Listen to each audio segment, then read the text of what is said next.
So, Right, fire away. hi everyone. Good to see you this morning. Faye and I thought we would. We're from Raymond James in Hitchin. I know lots of you know us, but we thought we would just tell you a little bit more about us and Raymond James in Hitchin, how we started, and then we wanted to get a little bit more about why investing is really important and some easy ways that people can get involved, get started with it. Um, so to tell you then, it did work, got there in the end.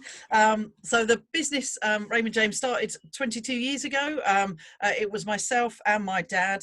When he retired, Faye bought his share and became a wealth manager and joint branch principal alongside me.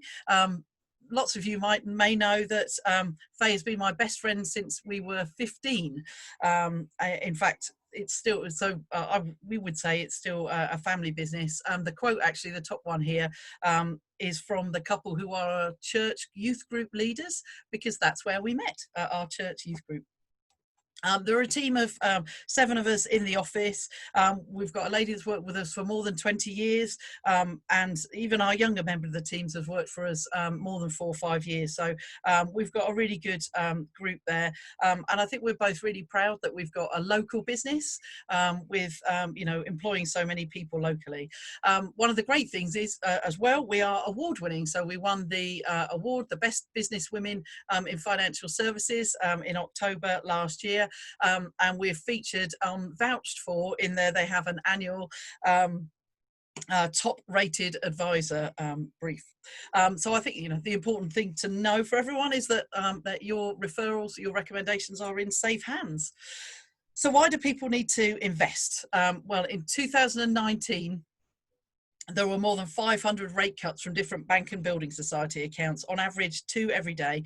This year it's even worse, and I don't think anyone is expecting that interest rates are going to rise at any time soon.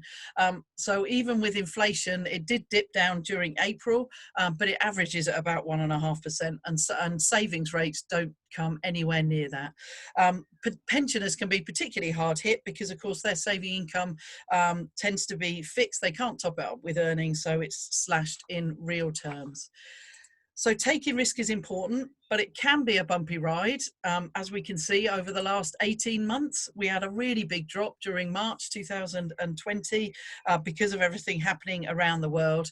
But when you look at it longer term, and this is a 20+ year chart, it does put it a little bit in perspective. So although we can have short-term falls, markets do recover. One of the things that people often ask us, though, is surely it's too late to start. I should have been investing for years anyway. But as the Chinese proverb that says there, yes, the best time to plant an oak was 20 years ago, but the second best time is now. So we would say it is absolutely never too late to get started. So the power of compounding works in our favour, even if we're only investing small amounts. So if you could, could you invest £100 a month? So let's think about it. If you were buying a coffee, a takeaway lunch every day when you were working, normally going to the office or whatever, then you're saving an average of £4 a day, which is £100 a month. You could easily take that out of your bank account at the start of the month and just don't even think about it, and then you probably won't even miss it. And that £100 a month, so that's £1,200 a year, £24,000 over 10 years, a modest return of 5% builds to over £41,000. So that's almost doubling your investment. And then if you took a little bit more risk and you did it at 8%, then you'd be at nearly 59,000. So that's 1.5 times your initial investment. So imagine the benefits if you could invest even more. So £250 a month over 20 years, you'd have nearly £150,000. The plan is it's consistency. Consistency is everything. Once you start doing it, you need to keep it going and keep it on a regular pattern. And if you need to start with smaller amounts like £25 or £50 a month, that's absolutely fine. But if you can focus on increasing it over time, then that would really benefit you. And that's all very well and good. if you've listened to Susie and I talking about this before, then you know, we've talked about this many times. So we thought we'd put our money where our mouth is and show you a real life example. Now, this is an example of my daughter's junior ISA. So when she was born in 2003, the government gave us a £250 cheque. That came in a couple of years later because, you know, they weren't very organised in dishing them out. But then I decided that we were going to top that up at £25 a month, which was not very much money. £5 a week, you can easily see that, you know, didn't miss that at all. In December 2016, I decided that it had grown to a decent amount that I could then transfer it into a junior ISA with Raymond James and manage the money ourselves. And by that time, we were earning much better. Some years had passed, so we increased the contribution to £150 a month. So in total, I think over Evie's lifetime to date, we've paid in about £9,700. And this is what's happened to it.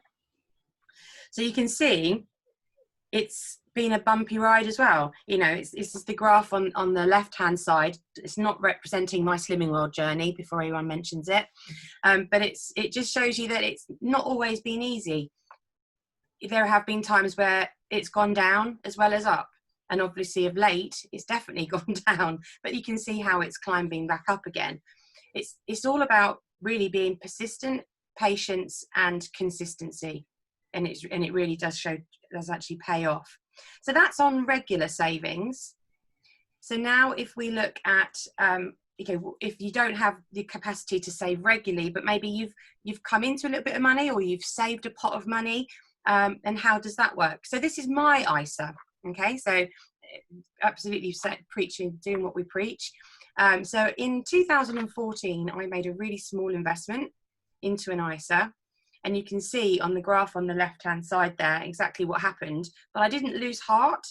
I kept on going. And in 2016, I'd managed to save a little bit more. So I topped that pot up. And I haven't touched it since. So I haven't put any money in this since 2016. And the valuation at the end of the month, it had actually grown by 57%, which is pretty good going and much better than return than you'd ever get in the bank. And the beauty of it, because I've used an ISA, all of that extra growth that I've achieved is now tax-free and me to spend whenever I want to. So what, it's really easy to see what you can achieve and what you can do. And if we go to our website, so this is our website, our web page, and on the front page of our website, there is okay, technically hit. My assistant will get us there in a moment. Hang on, I need to stop sharing. You got to reshare. This is where I came a cropper yesterday. Yeah. I was like, I thought I had it. There it is.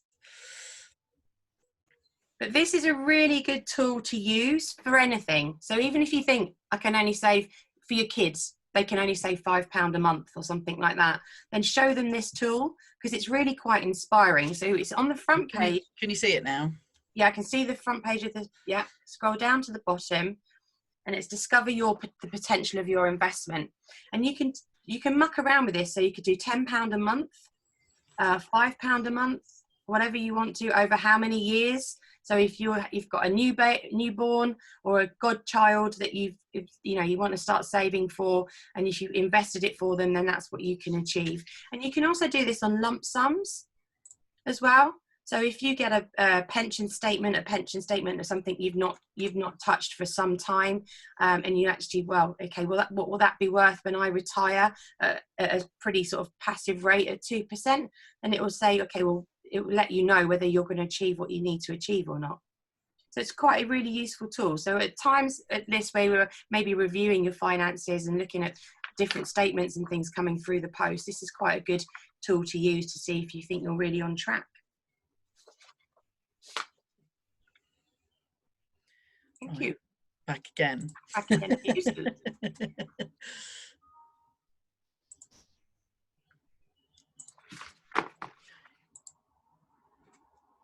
Have I got back to me? Yeah.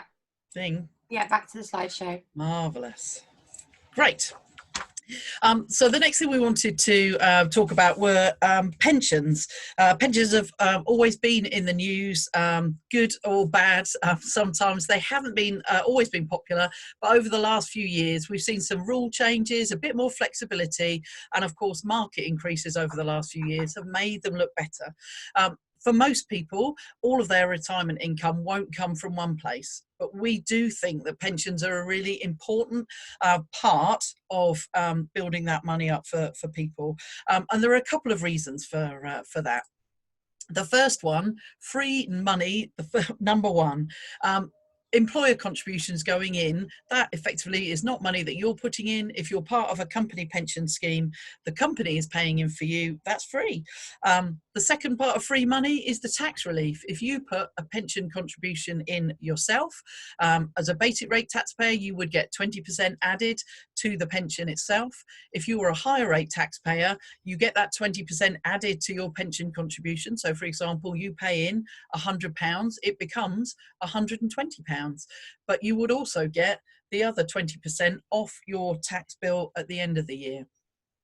And what we're seeing quite a lot of as well is unexpected money at the moment. So where people during lockdown, perhaps their pension statements are coming through, and this time they're actually opening them and seeing what they're all about.